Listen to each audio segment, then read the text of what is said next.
All right. Then the argument is, well, okay, but you know, we're giving up on a chance to make lots of money and leverage.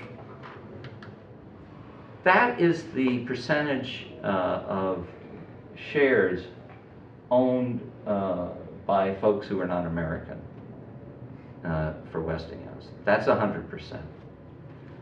Okay? That's the American firm that we're counting on to make us rich. They do not manufacture anything. They put nameplates on licensable items such as coolant pumps made by Curtiss-Wright. But those pumps, actually you can substitute other pump manufacturers for Curtiss-Wright. And we'll get to that in a moment. That is our money-making ace in the hole. Now the rest of the money is made for things that are not licensed. It's like conversations, design work. I talked last night at a wedding. Was a young lady worked for a law firm that was billing, I think $800 an hour to tell them how to think about nuclear regulation. I mean, so there's lots of money, but none of that is controlled by a 1-2-3 agreement. And people conflate these things. Oh, it's worth billions. How much of it requires a 1-2-3 is what you're going to ask for. And the answer is very little. Then they say, oh, but they'll buy Chinese. Well, I don't know. Maybe eventually. But right now, the only reactors for export that matter is one that's not been built, the Chinese AP1400. And the reason it hasn't been built is they haven't even brought on its predecessor on the line, which is the Westinghouse AP1000. That's based on the same design.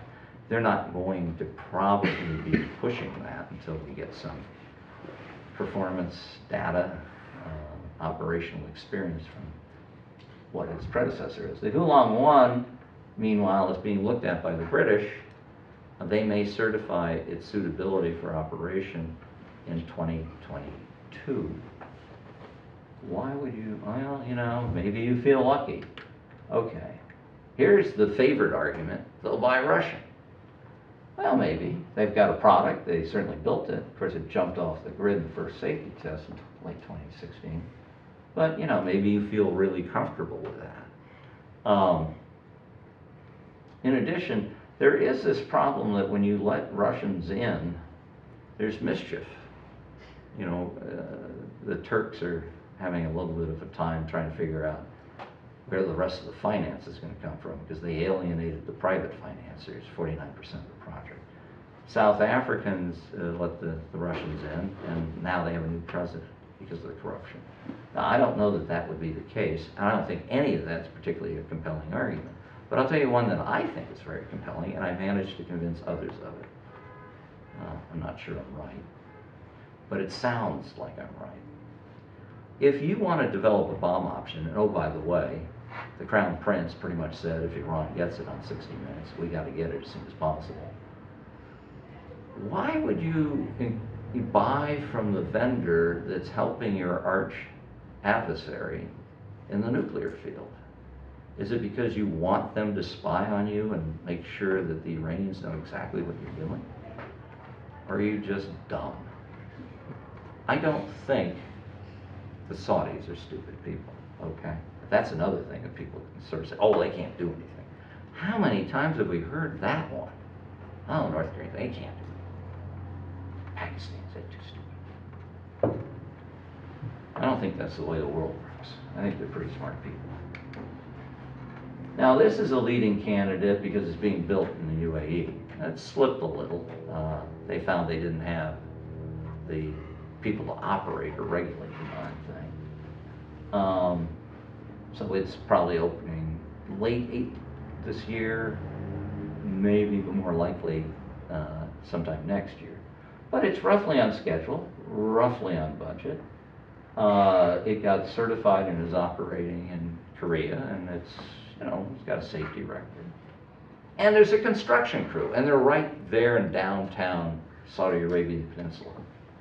All you gotta do is, I don't know, fly them in or bus them in from across the border. They're ready to go.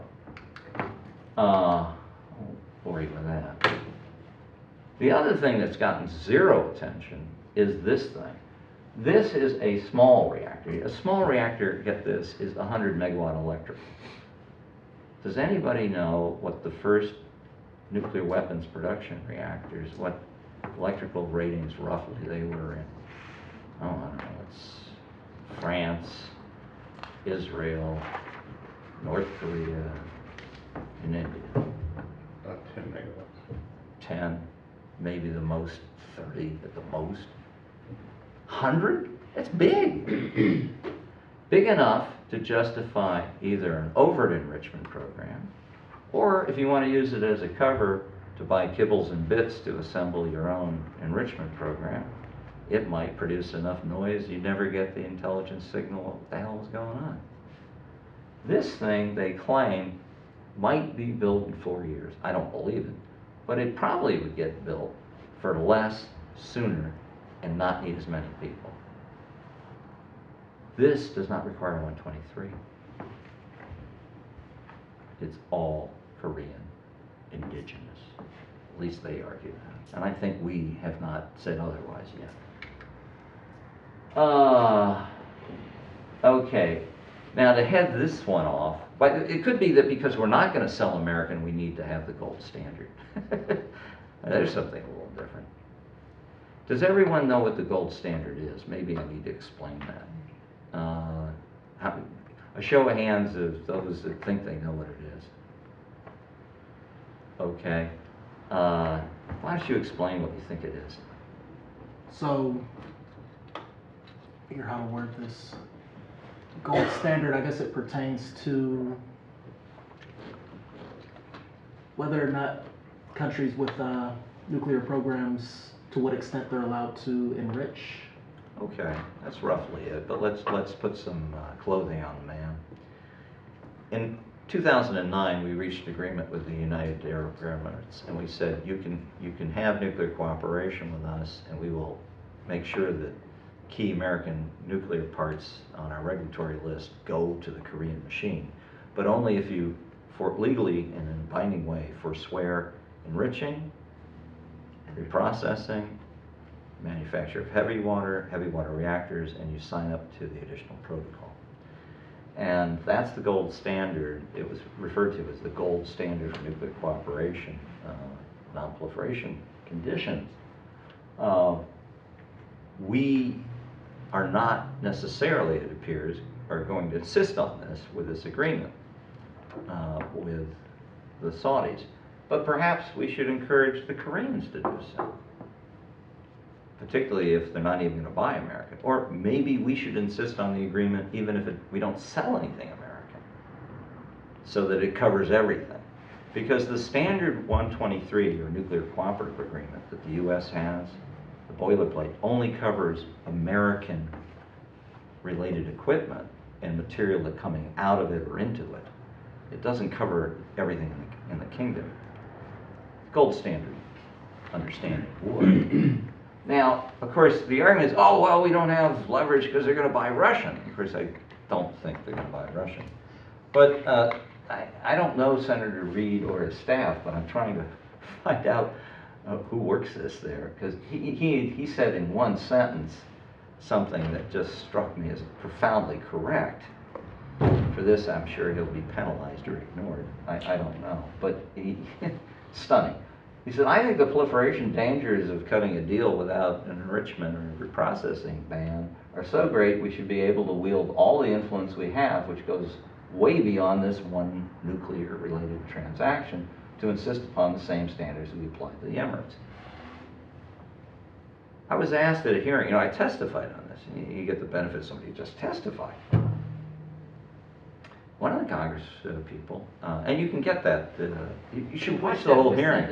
It's really interesting, and not just because I'm brilliant, but because everybody else is pretty smart too. It looks like, for 2 hours, the experiment of self-government was working. I mean, people asked questions, and they said, oh, yeah, they changed their minds. Really quite interesting. It's enough to make you want to stay and complete your degree here, right? Okay, so one of the questions was, well, I don't get it. If the NPT is already signed, why do we need the gold standard? And then, of course, a related question is, well, do we really have any leverage to prevent them since they can buy? And I said, you know, brings to mind the comment of Mr. Stalin about the number of divisions the Pope had. By the way, he doesn't have any. The NPT doesn't have any divisions either.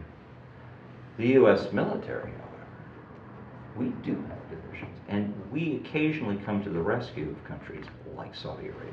Like we've already done it recently once, big time. Why do you think they're buying all this American hardware?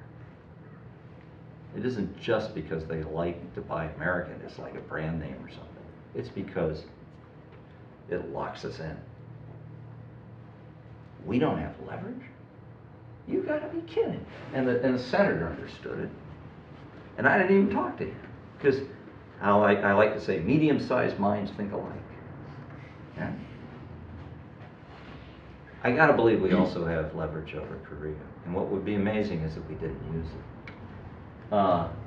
That's the end of it. But I tell you what would be amazing is maybe what's gonna happen.